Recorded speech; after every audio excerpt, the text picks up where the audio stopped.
One of the most critical aspects of your food plot is making sure, of course, that you don't spook deer on the food plot.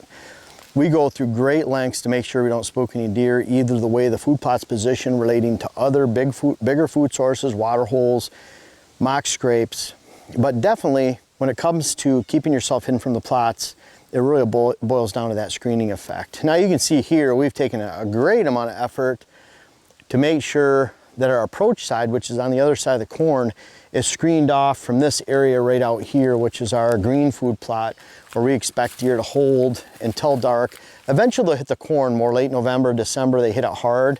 Keeps those deer during gun season, muzzleloader season, protects them, holds them during critical times of the year, cold times when they're moving a lot. But we actually have about 80 yards of switchgrass here, 20 feet, or 80 yards of corn, sorry. And we have 20 feet of switchgrass on the outside. And then we even have a layer of shrubs and trees that you can see on top of that. So we make it so that there's no way that deer that are back here, or even several rows or halfway through the corn, can either see us or hear us, or of course smell us.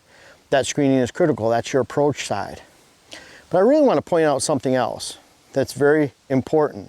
You know, a lot of people look at breaking up a food plot like this, putting strips, grid patterns, which are really bad. They're unnatural. I've seen bucks actually avoid those grid patterns, so please don't do that. Islands of cover out here, but what you're doing is we just got rid of a big log pile here that wasn't ours. It was left here before we purchased the land. We got it, it's all back there in the corner. We actually put it in a water hole we took out because it was in a bad spot. Put the stumps and debris in there and buried it, and then the rest that's dry, we're gonna light it up on top during the winter time. I don't like any of those piles out there. I want this to be as clean and free as possible for lots of deer to come in. People say, well, you can't cram a lot of deer into a small pile. How many times have you ridden out in ag land and you've seen a really good cluster of bucks and does and fawns back in the corner of an ag field? They're in 5 acres, but there's 30 deer there, 20 deer there, 15 deer. The fact that people say they can't go into a small area together is very untrue. You can see that naturally anywhere you go. How many times have you looked at a bait pile? Have you ever seen bait piles? Have you ever had pictures of bait piles? Look online. How many deer can be in at one feeder at one time, bucks and does and fawns? Bucks might be over here or on the outskirts. Does and fawns are taken over in the front. Maybe you have a yearling buck that comes in. There's more deer behind it. Bottom line, in a very confined space, there's a lot of deer. You can do the same out here. They don't need separation out in this plot. They need separation on the edge. And this is where it becomes very critical. So around all my food plots out here in Minnesota and our food plots in Wisconsin as well, we have switchgrass growing. Now, if you look at this switchgrass here, switchgrass goes right up to this point right here. And even the switchgrass, this switchgrass is 2 years old. It'll get a little bit taller this year. It'll stiffen out and dry. And this is the height it'll be. What's really cool about this switchgrass layer is deer level is down here. So when we have a buck that's back in here, and he's looking to come out here and potentially find a doe, fawn, chase, look around, get some food himself, he can't see what's out here. So on one hand, we're screening deer from ourselves and our entry. On the other hand, we're screening deer from each other. Now, even around the outside of this food plot, if I have deer that are on the outside of this, I'm getting into a tree nearby, I don't want them to see me. I don't want them bedding 20 yards off the food plot, doe family group, for example, and they see me climb into my stand. I want this layer. This switch will be this tall next year. It'll be very thick. It'll make it so deer can't see through here. And now that buck that's during the rut, he wants to come out here. He wants to see if there's any does or fawns. He wants to cruise out here. He has to actually step through the switch out in here, which puts him in range for a shot from our bow stand tree right here. This is something we'll use in the first half of the season, maybe the first 2 months of the season. Before the deer start hitting the corn, we can walk through the corn, we can climb into that stand easily. We have 4 trunks in there to hide us getting up and down. We blow our scent back into our approach, back into the corn. We can freely watch everything out here, and nothing sees us climbing in because we can stand back there, take a peek in here, make sure there's no deer, get into the stand, get out of the stand when we know it's clear, not spook deer. That's the name of the game, and part of that's gonna help us with the screening around here, and then also that effect where if a buck is looking for a doe, he has to come through the screening to actually look around in here. And it really helps the lay of the land. We have a little crest in here so deer on the other side can't see this side. We'll be right back to today's video, but guys, thank you so much. We launched our seed company about 3 weeks ago and the success has been overwhelming. We've currently had orders from 36 states. We planted our food plot seed because Dylan and I wanted to get 1 plot in here quick. We're planting the rest August 12th and 13th. But it's so awesome to look down and see our little tiny brassica plants coming in on this side. We have buckwheat, tillage radish, peas on the other side. This has been a huge success for us, but most of all, guys, thank you so much. I know the seed is really high priced this year. We will drastically reduce that for next year. I urge you to check it out on our site. We have the Big Boost Brassica, our Fall Power Greens. We have limited supplies. We appreciate your business. Thank you so much for watching. Now back to the video.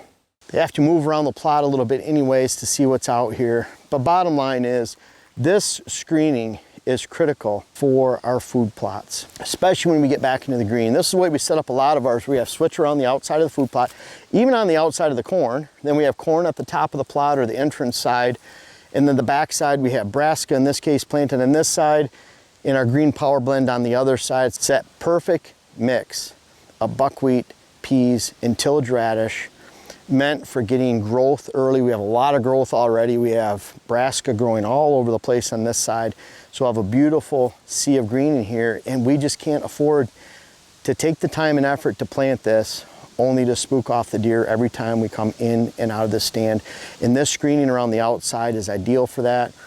Now, if you don't have the time and patience for switchgrass, check out some of our screening blends in the spring that we'll offer. The switchgrass is very ideal. If you just check out switchgrass for whitetail, switchgrass for wildlife, you'll see all of the different videos that I offer on YouTube. You can check out my articles on my site. I have over 600 articles, and I have a large amount dedicated to planting switchgrass, getting it done right, let alone all the video support. So check it out. You need to have screening around here in some part. And you can even see here, we add to that screening because it's so critical, and you want that regeneration for does and fawns to actually bed in throughout the day. But you can see all the cut downs back in here. You can see this whole edge is all cut down. People talk about feathering an edge or edge feathering. Edge feathering is when you have your food plot here, you have something like switchgrass, you have hardwood regeneration, then you have hardwoods. It's a layered effect, a tiered effect. We have shrubs going in here too. We actually have a rabbit house that we built. It's right back here. So we hold these rabbits next to the switchgrass, give them escape cover. But this is really critical even to have that edge in there. So by the time you get 60, 70 yards in the woods, there's no way possible that you can see out here into the food plot. So part of our screening extends into these areas, especially. We don't have anything cut on this side because we have an approach for a stand about 80 yards in the woods on the other side. So I don't want deer bedded over here. That's why we put so much effort into cutting, screening, shrubs, hardwood regeneration on this side. But again, it all goes back to making sure your food plots are screened effectively. And I hope you do that because it can be a game changer.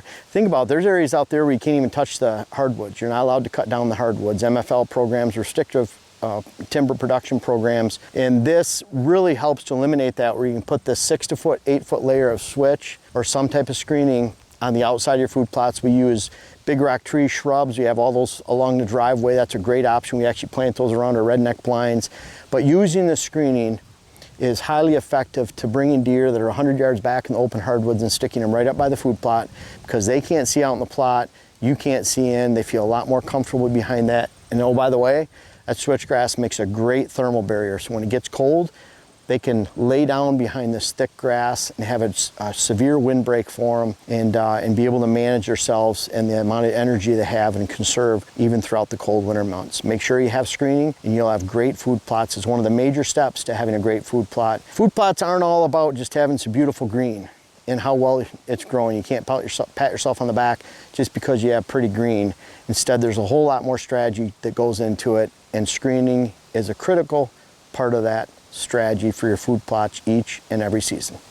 Folks, I want to make sure you check out my web class video series, whether it's how to design your food plot program or how to design your property in general. And we have a new one coming out that'll be how to hunt the rut. But these bucks back here are a testament. Some of these bucks go back to 93. They're even in different states. I urge you to check out those web classes that you can help yourself, help your land, help your hunt. The link is in the description. And also for those that have tried them out, I encourage you to offer some feedback in the comments below. Thank you.